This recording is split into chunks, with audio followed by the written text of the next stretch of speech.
Okay, the Microsoft app will help you translate voice to voice as well as text. So you see both and hear both. This is really good for those kids who can't read and write really well. It's this little green app. You can get it on your phone to use it orally. It's called the translator. Looks like that. When you get in, let me get back to the home screen. That's what the home screen will look like. Okay. If you're talking to them in person, you're just going to use that microphone right there on top.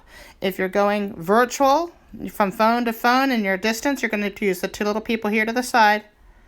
And then you're going to start the conversation. Okay? Page looks like. Okay, the home page, once you have the app and you set up a profile, it will look like this. Now, obviously, if you're just speaking to each other, you're just going to push the microphone. And if there's more than one person, two people conversation, you just push the two little microphones and it works just like Google Translate. Okay, that's if the person's right there in the room with you. It's a little bit more complex if you want to call them on the telephone, but it's not that hard. Okay, we're going to go down to the bottom here where you have the two people talking to each other. Okay, so you push that button and you're going to have to start a conversation down here at the bottom. Click start, okay, and you'll put in your name and your language, and then you'll push enter, okay. This will give you a code or a QR code.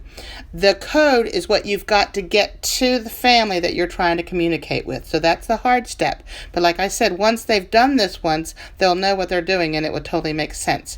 So, you've got to get the code to them. So what I'm going to do is I'm actually just going to send it to my husband, okay, and have him put the code in his phone. Okay, I'm going to stop the music here, the recording here, to show you what it looks like when he gets it on his phone, and then he's going to call me back with this same code.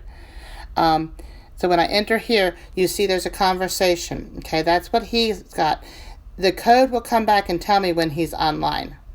And then we'll be able to talk voice to voice once he's entered with that code. Let me put this on pause for a minute and I'll go show you what that looks like. Okay, so now on my husband's phone, you see the same screen, and he wants to go to the person because we're having a long distance conversation. Then he's going to put the code that I just gave him in the top box that says join. He can either type it in, or if you have a way to get the QR code to him, he can take a picture of the QR code with that camera right there. And then he clicks join. He'll enter his name and the language that he is speaking. And now he sees what I had on the beginning of mine, and he can push his microphone to talk anytime. So now I'm going to type to him, "Hi, how are you doing?" And this is what he sees on his side. My words in German.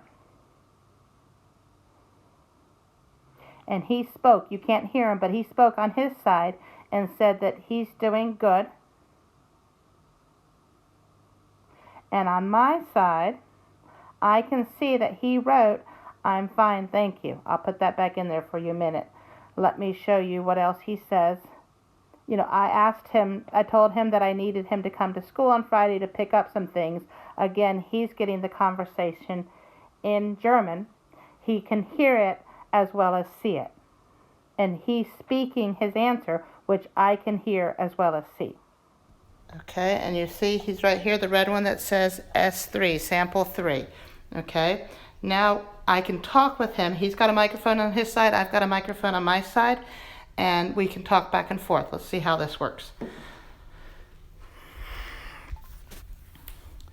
Good morning. Mir geht es gut. Danke für die Frage. You remember from before that I had written him and asked him how you are. There you just heard him answering. And there's not sound here because we were trying to go back and forth between the two phones. But you can see that we're going back and forth, and I was hearing him as he was hearing me. And it was writing the text. So, go ahead and give this app a try. It's a little complicated, but if you can get you and your students to understand how to use it, it might be a really, really good one for those kids who aren't really great writers or readers yet. All right, good luck.